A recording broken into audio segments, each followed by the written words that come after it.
Hello students, in this lecture we will be discussing different theories of intelligence. Earlier I did talk about the concept of intelligence, but more exploratory note now follows. A British psychologist whose name was Charles Superman began on a theory of intelligence which suggests that intelligence is more than an accumulation of specific skills. In 1904, theory of general intelligence was given by him. He described general intelligence, that is G, as a kind of well or spring of mental energy that flows into everything the individual does. The person who is well endowed is able to understand things quickly, make good decisions, carry on interesting conversations. He behaves intelligently in variety of situations. Since all of us are quicker in some areas than in others, the question of special abilities comes. Superman addressed this question by suggesting one or an specific factor of intelligence, the different manifestations of general intelligence in specific activities, that is S factors. To return to the image of a well or spring, general intelligence is the fountain from which specific abilities flow, like streams of water in different thought processes. Now let us look into the characteristics of G factor, that is general intelligence factor. Number one, it is inborn, universal, general mental energy. It is constant for all correlated abilities. It differs from individual to individual.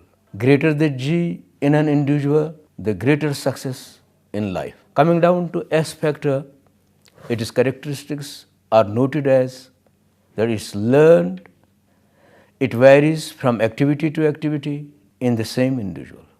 Individuals differ in the amount of S ability. Now we'll turn to another theory that was given by Thurston, 1887-1955, and this theory is known as primary mental abilities theory. Thurston, an American psychologist, more or less agreed with Superman except on the concept of general intelligence, which needed further exploration. After studying the data obtained from different intelligence tests, Thurston came up with a list of 7 primary mental abilities. These abilities lie somewhere between general abilities and specific abilities. They are 1. Spatial ability, S. Perceptual speed, P. Numerical ability, N. Verbal meaning, V. Memory, M. Word fluency, W. Reasoning, R. These abilities are relatively independent of one another. A person with high spatial ability might be low on verbal fluency, but taken together, these abilities can be conceived as general intelligence, proposed by Superman. Now we turn to another theory which was proposed by J.P. Guilford, and the theory is named or titled as Structure of Intellect, SOI.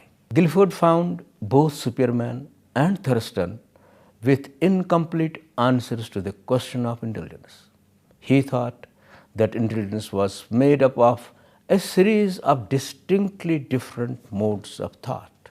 After thoroughly examining and testing diverse positions, he arrived at a system that grouped similar modes of thought together into appropriate categories. The famous phrase, that is the 3 phases of intellect, suggests that intellectual functioning can be separated into 3 different compartments.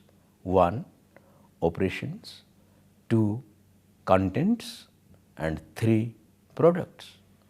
Within each category, he identified a number of factors. The result is the 3-dimensional model shown in the figure drawn here.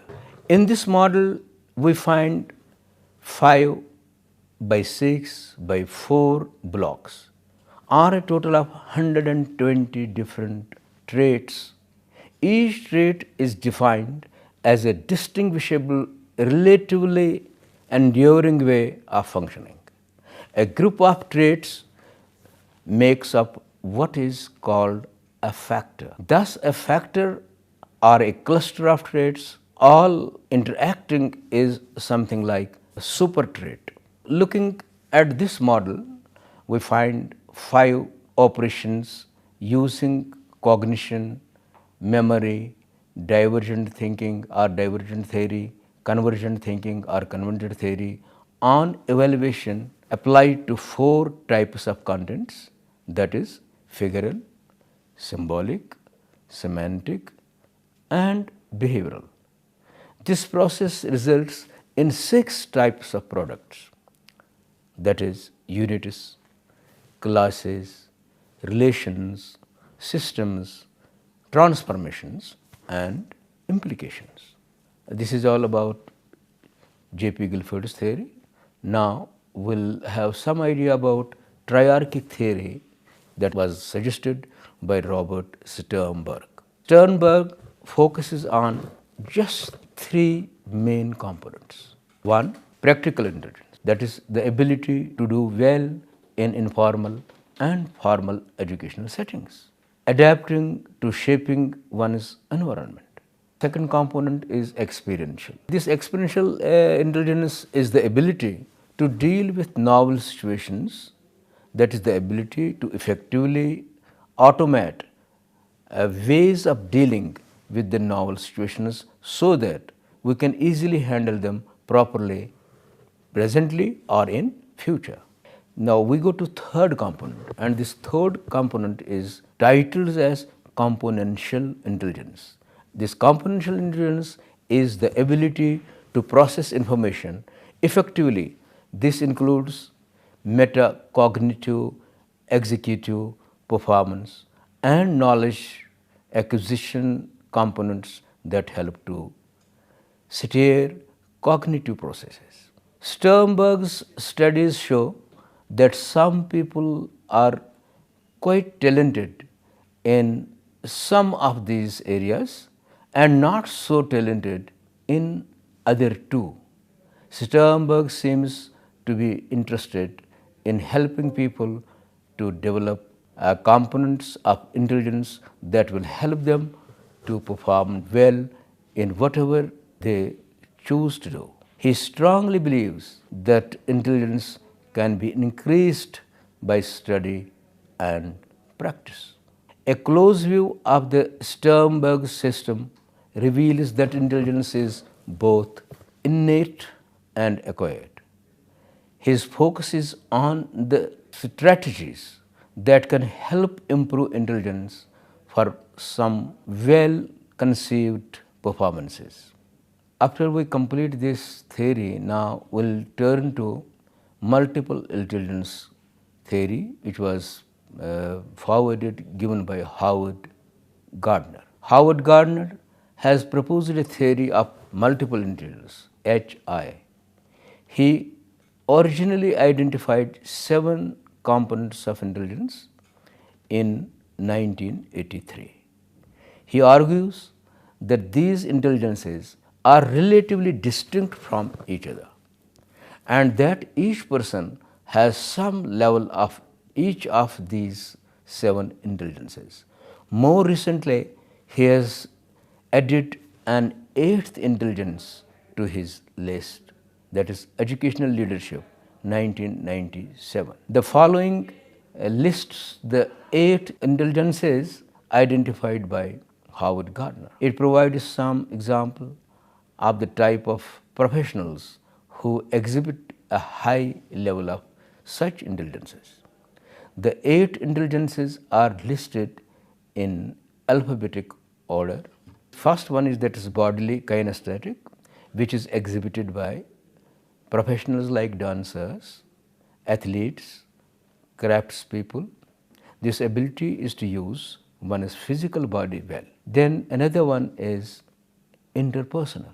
Salespeople, teachers, clinicians, politicians, religious leaders, they use this ability. The ability to sense others' feelings and be in tune with others. Then another one is intrapersonal. People who have good insight into themselves and make effective use of their other intelligences like self-awareness, the ability to know your own body and mind. Then the other one is linguistic ability. Poets, writers, orators, communicators. This is the ability to communicate well, both orally and in writing, perhaps in several languages. The other one is logical mathematical. Mathematicians, logicians, the ability to learn higher mathematics, the ability to handle complex logical arguments. And then the other one is musical intelligence. Musicians, composers, this ability to learn and perform and compose music. Then we have another one, that is naturalistic. This is the latest one which he added to the list of 7 intelligences. You can have biologists, naturalists, that is the ability to understand different species, recognize patterns in nature, classify natural objects. I have made a very brief treatment of the theories of intelligence, and I hope that once you go through the references I have made are given along with this lecture, you will have more detailed accounts. Now let me conclude. Till late 1960s, research on intelligence was dominated by factorial approaches, particularly Thurston and J.P. Guilford.